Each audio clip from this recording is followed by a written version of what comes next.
World leaders, government representatives and delegates from around the globe actively participated in the annual United Nations Climate Change Summit, COP28. COP is for Conference of Parties and 28 is for the 28 times this gathering has been organized.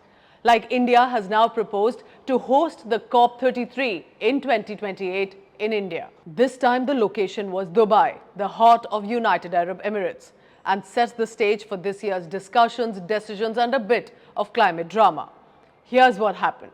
What is supposed to be the biggest congregation of top leaders of the world on climate change, two major players, United States of America and China, skipped the climate party. They sent instead their senior representatives. My point is, are they drafting how to save the planet from the comfort of their own country? Because how else and what then is the point of such a COP28? Let's cut to the chase. The absence of two major players has raised eyebrows. Two largest economies and two biggest polluters. According to the World Bank, China is one of the largest greenhouse emitters in the room, producing 12.7 billion metric tons of emissions annually. And the United States emits approximately 5.9 billion tons annually. So while others sent prime ministers, heads of state of their country, US and China did not even feel the need to come with the top leadership. How ironic, really, isn't it? Biden and Xi Jinping dispatched their climate Avengers, John Kerry and Xi Jinping. These are special envoys for the climate change. Cooperation between America and China, which are the world's two biggest emitters of greenhouse gases, is seen as a crucial one to secure consensus. Should Biden and Jinping not have in person attended this summit? The global stocktake is an assessment as to how far off the countries are presently from limiting the global heating to 1.5 degrees Celsius above pre-industrial levels, and can we possibly achieve it now in the modern times? As the summit unfolded, Western media focused more on the absence of Chinese and Russian leaders, questioning their commitment to lower emissions, not as much about Biden. Xi Jinping participated through a written statement reaffirming China's climate goals. China is the heavyweight champion of emissions, releasing a whopping 14.30 billion tons of carbon dioxide equivalent just in 2021. I call it the big facepalm over the entire planet. China's emissions mostly come from coal, playing a very strong role in their power generation. President Xi Jinping has said, let's achieve carbon neutrality by 2060. But they have not signed even a global pledge to slash the methane emissions. And that speaks more about words on one side, action on another. But interestingly, World Bank data reveals that China's per capita carbon emissions rank 15th globally, far below major developed countries like the USA, Canada and Australia. And you thought Asian nations are polluting the world more. The problem here is Western nations love to blame Asian countries or underdeveloped countries for these emissions, when in fact developed nations directly or indirectly have pushed the climate change more. They have become the big emitters of greenhouse gases, especially historically, which the world is still grappling with in 2023. 2015 Paris Agreement recognized different historic responsibilities, but negotiations on fair emission cuts has proven to be challenging. The question remains, should rich countries not take more responsibility rather than put the blame on the underdeveloped countries?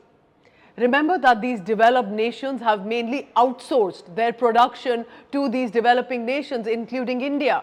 So this pollute, manage and transfer strategy has been detrimental to the overall global environment, and the West therefore cannot evade its responsibility here.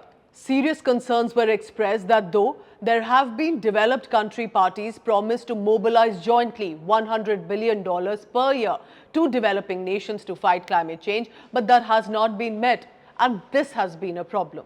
Lot of plans, but has there been solid work on the ground via these COP meetings?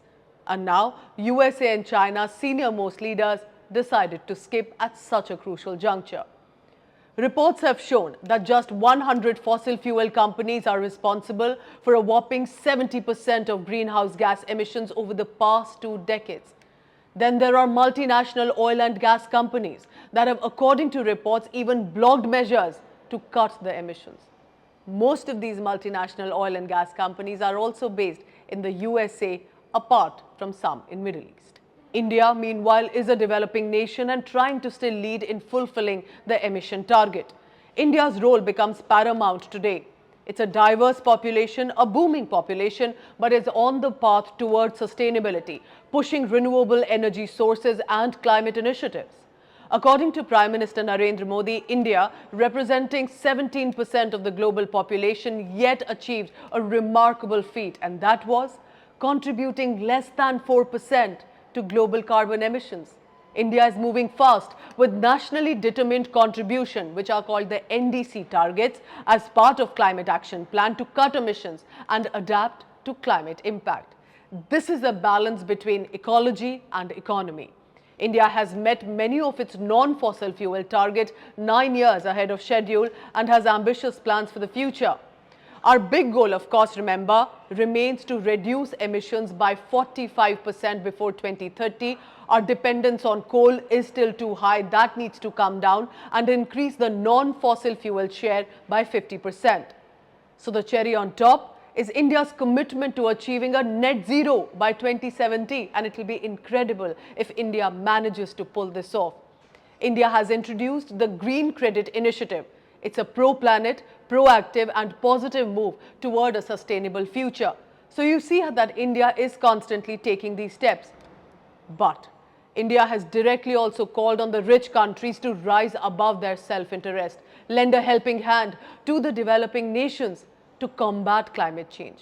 Even during the G20 presidency hosted by India in 2023, India ensured steering global leaders toward committing to triple the renewable energy capacity by the end of this decade. As I conclude, let's be fair. COP28 is not just talk, it has been a powerhouse of action and vision too. There have been bold, timely commitments from a complete fossil fuel phase-out championed by United Nations Secretary General Antonio Guterres to the introduction of the Climate Club. It's a coalition of 36 countries uniting against industrial emissions. Money has played a star role. United Arab Emirates has decided to drop $30 billion for renewables. Vietnam has revealed plans for $15.5 billion to ditch fossil fuels. But it's not just about emissions or money. Over 130 countries have recognized the link between climate change and food security, calling for a serious rethink on that. So the journey to combat climate change continues, but fueled also by global collaboration and commitment. COP28 has been a mix of high stakes, inadequate progress, and the planet's fate is hanging in the balance in the hands of the leadership of these countries, in the hands of you and I as individuals too. So let me conclude with a question to ponder upon. Will this become a collective effort truly to save the planet? Or will the developed nations simply keep committing while they continue to spread emissions too? Thank you for watching.